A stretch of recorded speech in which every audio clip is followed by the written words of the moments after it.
Bonjour et bienvenue à votre bulletin de nouvelles de la semaine du 25 mai à Etchemin Télé. Mon nom est Marie-André Dupéré et j'ai le plaisir d'animer cette semaine. On commence tout d'abord avec Luc Duchesne qui rencontre Alexis Boudreau pour discuter du mandat et des activités offertes dans les maisons des jeunes L'Olivier des Etchemins. Je suis en présence d'Alexis Boudreau, qui est le coordonnateur des activités de la Maison des Jeunes L'Olivier des Etchemins.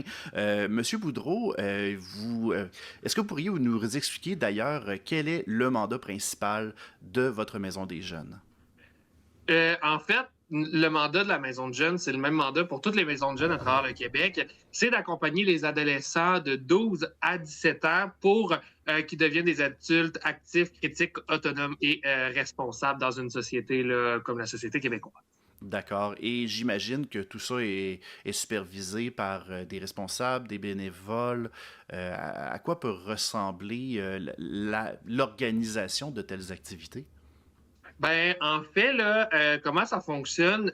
On a comme plusieurs façons d'aller rejoindre les jeunes. On a 4 volets, nous, de notre côté. De un, on a les bénévoles qui participent avec nous sont sur le membre du conseil d'administration où ils vont nous aider à faire le financement, mais c'est pas eux qui vont être nécessairement le plus en contact avec les jeunes. Ça va être vraiment ma directrice. On est 2 coordonnateurs. Puis, après ça, on a une gang d'animateurs là, qui sont majoritairement des étudiants dans le domaine majoritairement de l'aide. Mais c'est ça, c'est des gens qui travaillent en partiel dans nos points de service. Mais c'est ça. On a 4 volets pour rejoindre nos jeunes. Le premier volet, c'est nos bureaux, comme je suis présentement. On a 2 bureaux dans les écoles secondaires, dont une à la polyvalente des Abénaquis et l'autre à l'école des Appalaches. Par la suite, l'autre volet, ça va être nos points de service. C'est là que nos employés temps partiel vont travailler dans 2 maisons, une maison à Saint-Prosper et une maison à Lac-Etchemin. Puis aussi, dans ces points de service-là, des fois, on va faire des tournées dans d'autres municipalités parce que la Maison de jeunes L'Olivier des Etchemins dessert toute la MRC des Etchemins, ce qui veut dire les 13 municipalités. Alors, on doit faire des activités un peu partout dans les Etchemins. L'autre volet, ça va être les projets. Comme là, on a un projet présentement qui est le projet au Costa Rica. Là, on va rejoindre d'autres types de jeunes. C'est les jeunes qui sont un peu plus vieux dans la tranche d'âge, qui vont être plus être du 15, 16, 17 ans. On part en mars 2027 au Costa Rica pour faire un voyage communautaire. On s'en va travailler dans la communauté là-bas. Puis on travaille 1 an là, pour amasser les fonds pour réussir à partir là-bas. Puis l'autre volet, c'est le programme d'été. Pendant l'été, dans le fond, pour les jeunes de 12 à 14 ans, on fait comme un camp de jour, mais au lieu d'être un camp de jour normal, comme on peut voir que les villes organisent, ben nous, c'est 2 jours semaine, on a des activités, puis par la suite, ben, on a du plaisir avec les jeunes pendant tout l'été. Et à quoi ressemble justement l'intérêt des jeunes de la MRC de Etchemin? Est-ce que c'est quand même un gros défi d'attirer leur attention, de titiller un peu leur curiosité sur certaines activités? Sur certaines activités, c'est sûr c'est toujours plus difficile sur certaines activités parce que le but, c'est qu'on touche à tout, mais c'est pas tout le monde qui aime tout non plus. Fait que c'est sûr qu'il y a toujours des activités plus difficiles, mais pour vrai, les jeunes sont très présents. Ça l'aide beaucoup que la Maison des jeunes a fêté ses 30 ans en 2024, si je ne me trompe pas. Oui, en 2024, on a fêté nos 30 ans. Fait que cette année, c'est notre 32e anniversaire. On est bien implantés. Les jeunes nous connaissent. On a des jeunes à tous les soirs dans nos points de service. Dans les bureaux, on a des jeunes à tous les midis, à toutes les pauses à l'école. On a des jeunes. C'est rare que les jeunes ne participent pas à nos activités, à nos sorties puis à nos projets. Fait que pour vrai, les jeunes sont vraiment, vraiment présents, impliqués. Puis je pense qu'ils aiment la Maison des jeunes en général. Et est-ce que vous avez perçu des bons côtés par rapport aux activités que vous avez données? Parce que d'un certain point de vue, vous formez la nouvelle génération en leur donnant des outils pour l'avenir. Est-ce que à travers les activités, vous voyez déjà de très, très bons résultats? Oui, vraiment.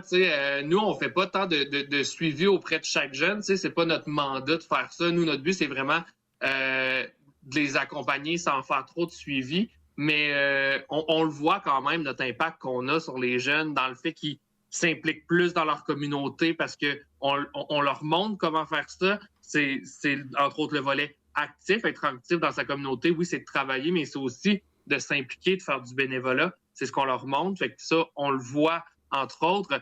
On voit surtout l'évolution avec les jeunes qu'on passe un peu plus de temps. Je pense aux jeunes du projet, le projet Costa Rica 2026-2027, dans lequel je fais partie. On voit beaucoup l'évolution auprès des jeunes parce qu'on a beaucoup plus d'ateliers avec eux sur le bien-être, la confiance en soi. Alors, eux, on voit vraiment beaucoup l'évolution.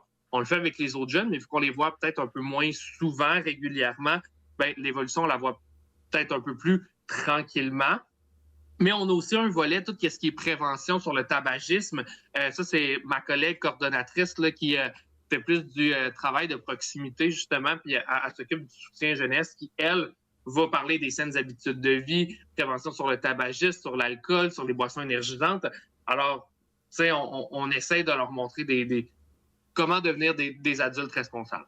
Puis je vois aussi dans votre programmation qui est sur votre site web que vous, en plus de donner des conférences, bien, c'est des activités qui vont dans toutes sortes de sphères d'intérêt, de centres d'intérêt. C'est comme par exemple, vous avez des films, vous avez des jeux du mois, il y a des discos patins, de ce que j'ai pu constater. Et Oui. j'imagine que ça, en même temps, ça peut éviter peut-être le décrochage ou simplement un peu un problème de délinquance auprès des jeunes au niveau de la MRC des aides-chemins. Oui, bien justement, le fait d'être présent dans les aides-chemins, là, tu viens de parler de délinquance, mais ça fait en sorte que les jeunes, quand ils viennent dans nos points de service, ben, sont pas partout dans les aides-chemins. Ils ont un endroit pour jaser, pour s'occuper, pour faire ce qu'ils aiment finalement, parce que nous aussi, notre objectif, c'est la phrase typique de la Maison des jeunes, c'est par et pour les jeunes. Alors, si les jeunes nous arrivent avec une activité comme, ben moi, je veux créer une activité d'art, ben parfait, on va s'asseoir ensemble, on va voir qu'est-ce qu'on va faire ensemble. C'est arrivé justement en janvier, j'ai une gang de filles qui voulaient partir à Québec, magasiner, passer une journée ensemble. Ben, on a travaillé ensemble, on a fait l'horaire de la journée, on a fait du bénévolat pour ramasser l'argent pour ce projet-là. Puis on est parti une journée à Québec ensemble pour faire plein d'activités qui les intéressaient aussi. Parce que c'est ça le but de la Maison des jeunes, c'est de leur montrer que quand tu travailles, ben, tu peux faire des belles choses finalement. Parfait. Puis au niveau des activités, là, vous parlez depuis le début de l'entrevue qu'il y a beaucoup de financement qui est fait. Ça ressemble à quoi ces activités-là? Nos deux plus grosses activités de financement, je vais commencer par la plus grosse, c'est nos contenants consignés. Dans le fond, nous, on a des points de dépôt que les gens peuvent aller porter leurs contenants consignés. Les contenants consignés, c'est tout ce qui est canettes. Les bouteilles en plastique, ça part de 100 millilitres jusqu'à 2 litres. Et les bouteilles en vitre, on les prend presque toutes, là. Puis ça, les gens viennent porter ça. On fait du porte-à-porte aussi certaines journées dans l'année, certaines fois dans l'année. Puis nous, les jeunes, leur travail qu'ils doivent faire, de un, c'est de faire le porte-à-porte. Et de deux, c'est de trier ces contenants consignés-là. On doit les trier pour par la suite les envoyer chez Consigne Action pour qu'ils puissent nous faire un chèque justement là, de tout ça. C'est notre moyen de financement, c'est le plus gros moyen de financement.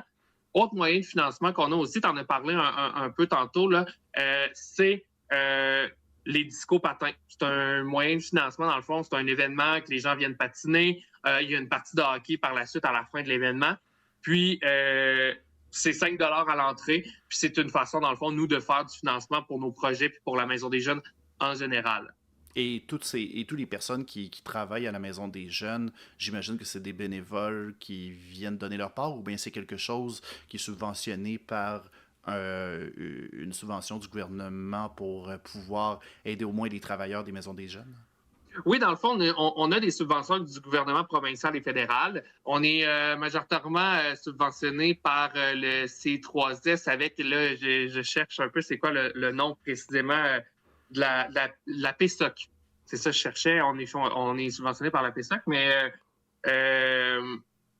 c'est vraiment, si c'était pas des contenants consignés, puis des discos patins, puis des autres activités de financement qu'on fait par-ci par-là, on n'aurait pas autant de services à offrir si c'était juste de la subvention du gouvernement. Alors, on est vraiment chanceux que les gens de la MRC, justement, donnent autant avec leur contenant consigné parce que grâce à ça, ben, on peut aider les jeunes à grandir, à devenir des personnes vraiment, des adultes responsables finalement, puis des jeunes qui sont impliqués dans leur communauté. Mais c'est ça. Oui, on est subventionné, mais tous nos animateurs ne seraient pas payés si ce n'était pas du fait qu'on a aussi nos façons de financer nos projets. Est-ce que ça demande une certaine connaissance ou une certaine scolarité pour travailler dans une maison de jeunes? C'est sûr que nous, on est 3 personnes à temps plein. À temps plein, ça prend pour certains postes, ça prend une certaine scolarité. Moi, mon poste, c'est vraiment côté activité, côté loisir. Alors, vraiment, les disco-patins, tu sais, c'est pas très... je suis pas dans l'intervention, je suis pas dans la prévention, sensibilisation, ce qui fait en sorte que moi, j'ai pas de formation dans le domaine, mais je pense entre autres à ma collègue Annabelle qui, elle, est dans le soutien des jeunes, dans la prévention, la sensibilisation. Elle a un cours dans le monde de l'aide. Nos animateurs, souvent, c'est des étudiants. La majorité, c'est des étudiants. Ils étudient soit dans le domaine ou pas dans le domaine de l'aide à la personne. Mais c'est ça. Fait que c'est pas nécessaire d'avoir un cours dans le domaine, mais c'est sûr que ça l'aide toujours. C'est un bon acquis, en effet. Pour ce qui est de la programmation de 2026, là, vous avez commencé à présenter les futures activités sur votre site web. À quoi ressemble l'été 2026 pour la Maison des Jeunes, que ce soit pour Saint-Prosper ou simplement la MRC des Etchemins? Ben nous, en fait, on a un programme d'été. Le programme d'été, c'est pour les jeunes de 12 à 14 ans. Comme j'ai dit, c'est comme un camp de jour avec 2 activités par semaine. Puis, les inscriptions vont débuter. C'est annoncé sur nos réseaux sociaux. Ça va être le 5 mai prochain. Au total, c'est 4 groupes. Un groupe qui dessert le coin de Sainte-Justine, fait que Sainte-Justine, Saint-Magloire, Saint-Camille, puis Saint-Cyprien. Il y a un groupe aussi qui dessert plus le côté Lac-Etchemin, Lac-Etchemin, Sainte-Germaine, aussi Saint-Luc et tout ce coin-là. Et on a 2 groupes du côté de Saint-Prosper qui dessertent Saint-Prosper, Saint-Benjamin, Sainte-Aurélie, Saint-Louis et Sainte-Rose. Alors, ces groupes-là, pendant l'été, ont 2 activités par semaine environ sur 6 semaines. On est en vacances pendant les semaines de la construction. Puis on fait des activités comme partir à Valcartier, on va faire arbre en arbre, on s'en va à l'éco-parc, on fait vraiment plein d'activités, dont une activité de financement qui s'en vient le 4 juillet prochain, qui est notre collecte de contenants consignés, parce que le but aussi du programme d'été, c'est d'offrir des activités à faible coût, parce qu'on le sait que la MRC des Etchemins, c'est pas une MRC qui est très riche, ce qui fait en sorte qu'on essaie de l'offrir à faible coût. Et ça, c'est possible grâce à nos contenants consignés également, qu'on peut réduire les coûts de ce programme d'été-là, qui est aussi possible grâce à Desjardins. Bien, merci beaucoup pour votre temps, M. Boudreau, pour avoir répondu à nos questions. Si jamais il y a des gens qui nous écoutent, souhaiteraient en apprendre un petit peu plus sur la Maison des Jeunes, l'Olivier des Etchemins, est-ce qu'il y a un moyen pour vous contacter? Facebook, Instagram, TikTok, on a même un compte Snapchat. Vous pouvez nous appeler sans problème. On a un site web qui est tout récent aussi, qui est sorti au courant des derniers mois, mdjolivieretchemin.com. Puis tout se trouve là-dessus. Ils peuvent nous joindre tous les jours de la semaine de 9h jusqu'à 15h. Et j'ai la chance de vous avoir comme téléspectateur, mais vous avez la chance d'avoir comme chroniqueur Stéphane Lévesque. Bonjour, Marie-André. Hey, ça m'interpelle, ça, une maison de jeunes. J'ai déjà fréquenté et j'ai déjà travaillé, moi, plusieurs années dans des maisons de jeunes. Dans une maison de jeunes. Ben oui, fait qu'un bel actif qu'on a. Puis je retiens, entre autres, la mobilité. Hein? Oui, on veut que les jeunes aillent à la maison de jeunes, mais considérant la nature du territoire, tu sais, qu'on se déplace, tout ça, je trouve ça très bien. Donc, c'est ça. Es-tu une ancienne? As-tu fréquenté une maison de jeunes? Je n'ai jamais fréquenté les maisons des jeunes, sauf pour les conférences de presse. Ben oui, c'est déjà ça. Les entrevues. Et est-ce que tu as déjà fait de la pêche? Oui, avec mon papa quand j'étais jeune. Ah, quelle espèce?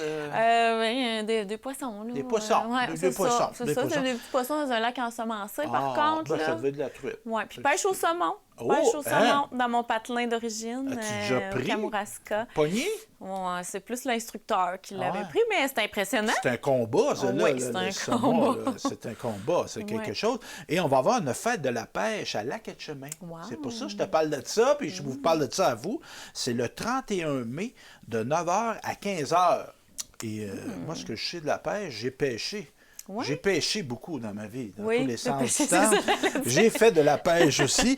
Et donc, de 9h à 15h, mais ce que je me rappelle, c'était mieux tôt que tard. C'est le conseil que je donne. Et ça va être à l'Écoparc des Etchemins, le magnifique Écoparc.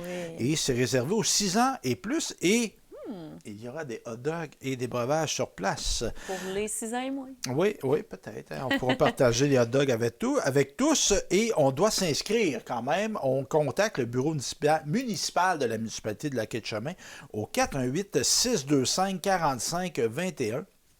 Donc, on dit que c'est une occasion rêvée d'initier un proche à cette belle activité en plein air, parfaite pour décrocher du quotidien. Ça, c'est vrai. Un cours d'eau, là.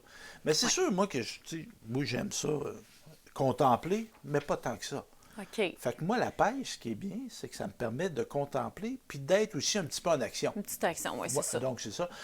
Amateur de baseball? Ben oui, mon père, il animait des ligues de baseball quand j'étais jeune. Ouais. Oui, j'aimais ça, j'y allais toutes les semaines. Moi, j'étais un ancien joueur de baseball. Moi, j'ai joué assez longtemps, jusqu'à 18 ans. J'ai joué adulte aussi un peu. Mais là, c'était des versions par-dessous. La balle molle, là, tout ça. C'est ça. Donc, on a du baseball à Saint-Magloire. Et on dit que c'est le temps de s'inscrire, une belle activité qui se tient grâce à l'implication bénévole de Saint-Étienne. Vous êtes sanctifié, M. Ménard, Étienne Ménard. Parce que je pensais à une municipalité qui s'appelle Saint-Étienne. Oui, c'est ça. Un petit peu confus.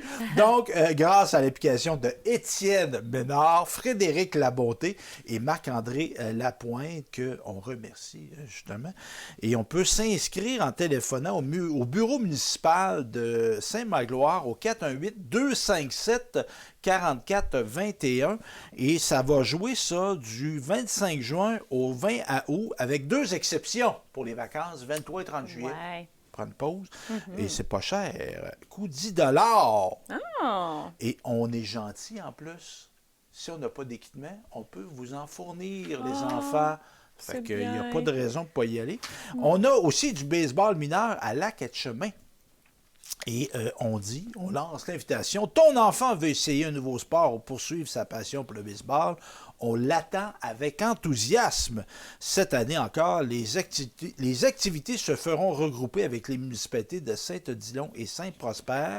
Le coût d'inscription comprend la saison régulière ainsi que le tournoi de fin de saison qui se tiendra les 21, 22 et 23 août. On pourrait peut-être aller là, nous autres. Je peux me prendre note. On va envoyer un reporter. On va essayer. Et la casquette des Diablos est disponible sur la plateforme au coût de 20 $. Belle casquette, c'est un beau nom, les Diablos. Ben oui, les petits diables. Ouais. Les petits diables dans l'eau bénite. Cette année encore, les uniformes sont prêtés gratuitement aux joueurs. L'horaire des pratiques et des parties sera acheminé plus tard suite à la formation des équipes. Et on peut s'inscrire sur le site web de la municipalité de Lac-Etchemin. Donc, c'est ça. Ben oui. Parlant de baseball, non pas de baseball, on va aller aux actualités municipales. Ouais. On a un nouveau maire, ben là, ça fait quelques temps quand même, à Saint-Camille de Lélis. Lélis, qui est Tom Leclerc, donc ancien conseiller municipal au siège numéro 4. Il a obtenu 297 voix lors de l'élection partielle tenue le dimanche 19 avril contre 29 pour son opposant, Roch Maurice, soit une majorité de 238 votes. Et il y a eu 7 bulletins de vote de rejetés. Toujours lors de cette même élection partielle, Jordan Cameron a été élu conseiller au siège numéro 4. Il a obtenu 261 voix contre 91 pour Luc Villeneuve, une majorité de 170 votes. 11 bulletins de vote ont été rejetés. En tout, 363 des 659 électeurs inscrits se sont prévalus de leur droit de vote pour un taux de participation de 55%. Rappelons qu'initialement, 3 candidats s'étaient présentés à chacun de ces 2 postes. Stéphane Tremblay à la mairie et Alain Chapelle au siège de conseiller numéro 4 se sont désistés en cours de route. Je parle maintenant du CJE des Etchemins. Oui. On a un beau CJE à Lac-Etchemin. Donc, on parle de deux cultures qui se rencontrent. C'est beau, ça. Ouais. Les échanges interculturels. C'est avec enthousiasme que nous accueillons un nouveau groupe de participants pour notre projet de jumelage interculturel. Une première rencontre remplie de sourires, d'échanges et de nouvelles amitiés. Parfois, on rappelle, une simple conversation suffit pour ouvrir la porte à tout un monde. Ouais. Hein? Et on peut communiquer avec le CJE. Si on veut tenter de vivre l'expérience, on peut les contacter au 418-625-2533. Et souvent, c'est la gentille Nadia qui répond. Oh, j'y parle souvent. Tu la Nadia. connais, ah ouais? Ben oui, j'y parle souvent. On se parle tout ça. Donc, Nadia, qui s'occupe des communications, entre autres, au CJE.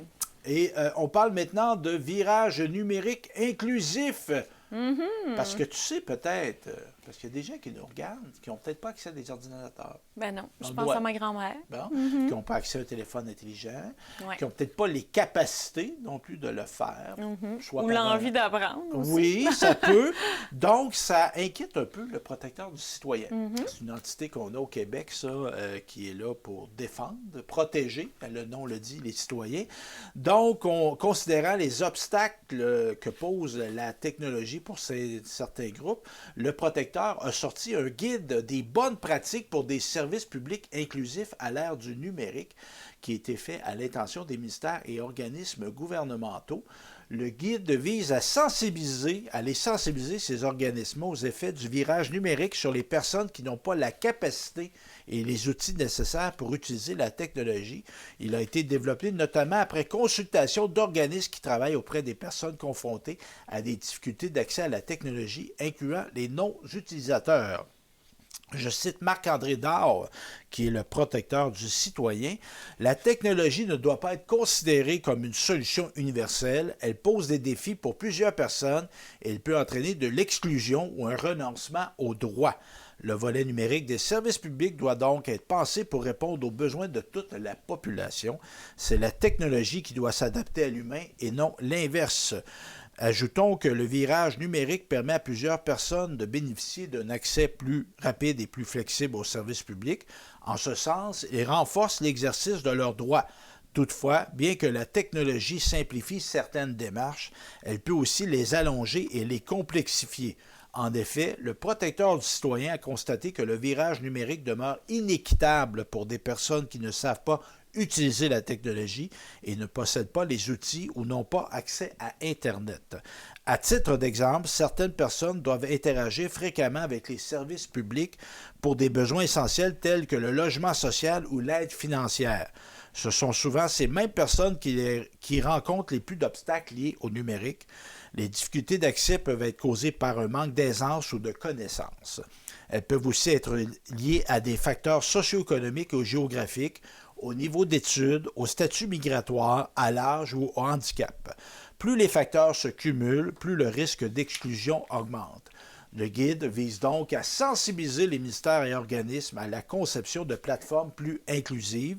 Il présente le numérique comme un moyen de communication parmi d'autres. Les citoyens et citoyennes doivent pouvoir aussi trouver des réponses à leurs questions et de l'accompagnement par l'entremise des canaux de communication traditionnels comme le téléphone, les points de service et la poste. Le mot d'ordre est de privilégier l'aspect humain, même dans le développement de solutions technologiques. Monsieur Marc-André Daure, je le cite à nouveau, « La modernisation de l'État ne doit pas se faire au détriment de l'accessibilité et de l'équité. Elle doit au contraire renforcer la capacité de toutes les personnes à comprendre leurs droits et à les exercer. Un virage numérique réussi est une transformation qui demeure humaine, accessible, attentive et aux réalités de l'ensemble de la population. » Notons qu'on peut consulter l'intégrale du guide sur protecteurdicitoyen.qc.ca. Très intéressant. Je te parle maintenant de souveraineté numérique. Ouais. Ben oui, donc le gouvernement du Québec a présenté sa vision pour accroître la souveraineté numérique. Donc, on a présenté une ensemble d'orientations qui guideront l'action de l'État afin d'assurer une sécurité, une autonomie, une résilience accrue dans un environnement numérique de plus en plus stratégique. Ces orientations incluent notamment une plus grande place à l'hébergement de données au Québec, notamment par le nuage gouvernemental du Québec, le NGQ. Une expression à retenir, et les centres de traitement informatique situés en sol québécois ou canadien, assurant que le Québec ait le plein contrôle des données sensibles des Québécoises et des Québécois. On souhaite aussi, comme orientation, créer des centres de données souverains tirant avantage des atouts stratégiques du Québec, dont son électricité propre et abondante, son expertise en intelligence artificielle et son écosystème technologique en croissance. Aussi, troisième point, la promotion accrue du logiciel libre et du développement de solutions sur mesure afin de réduire la dépendance technologique et renforcer l'autonomie de l'écosystème numérique. Quatrième point, le renforcement du développement applicatif sur une infrastructure technologique partagée et souveraine pour maximiser la cohérence, la sécurité et l'efficacité du développement des solutions numériques au sein de l'administration publique. Autre point, l'inspiration des meilleures pratiques internationales en matière de gouvernance numérique et cybersécurité, tout en tenant compte des besoins propres au Québec. Rappelons que cette annonce constitue la mise en place d'applications de nouvelles dispositions introduites par la sanction en octobre 2025 de la loi concernant l'identité numérique nationale et modifiant d'autres dispositions. Celle-ci attribue au ministère de la cybersécurité et du numérique la responsabilité de développer un ensemble de moyens visant à renforcer la souveraineté numérique de l'État, en particulier pour la gestion de données numériques gouvernementales sensibles. Donc, un enjeu qui est très important, Marie-André. Effectivement. Merci de nous en avoir parlé. Bien, merci, Marie-André. À quel endroit on peut te contacter ou nous contacter pour des idées de Évidemment, reportage? Être-Chemin Télé, c'est une télévision communautaire et qui dit communautaire dit communauté. Dit vous! Hein, c'est votre télévision. Si vous avez des idées, des suggestions, vous voudriez même animer votre émission, concevoir avec de l'aide, et ça, c'est mon travail. Je peux vous aider, moi, tout à fait gratuitement, à vous faire en sorte que vous développiez votre concept puis qu'on traduise ça en émission de télévision. Petite primeur, Marie-André. Oui. Avec un citoyen des Aides-Chemins qui s'est pointé à l'émission de Véronique Dubé. Il était reçu là. Et lui, c'est un passionné de chasse et pêche. Et probablement qu'on aura en 2026-2027 à Aides-Chemins Télé une émission chasse et pêche. C'est donc bien le fun. Ben oui, puis là, notre slogan, c'est la télé qui a du panache. En plus, ben là, bon, c'est ça. Il faut être conséquent. Donc, une émission axée sur l'éducation, sur la vulgarisation et sur le fait que l'accessibilité de la chasse et de la pêche au plus grand nombre de personnes possible. Parce que c'est quelque chose qui est de nous autres. Là. Tu viens de l'apprendre, hein? Ben oui, je viens de l'apprendre. Je trouve ça le fun. Je t'en avais parlé. Ben les oui. petites idées, j'aime comme oui, ça. Petite idée qui deviendra grande. Exactement, puis déjà c'est ça. qu'on est à repérer des lieux de tournage, tout ça, d'endroits, tout ça, dans les aides-chemins. Puis c'est ça, non, j'ai bien hâte de voir ça parce que je trouve que c'est vraiment conséquent avec le territoire. On parlerait on irait une émission, c'est gratte-ciel à Aides-Chemins Télé. Ah, il y en a moins un peu, pertinent. je pense. Ouais. Tandis que la chasse et la pêche, ça fait vraiment partie de l'ADN du territoire. Oui. Donc, j'ai dit petites idées justement pour vous dire qu'il n'y en a pas des petites idées. Vous pouvez toutes nous les suggérer, puis on va les écouter avec plaisir. Et merci d'avoir été là à ce bulletin de nouvelles de Aides-Chemins Télé. À la semaine prochaine.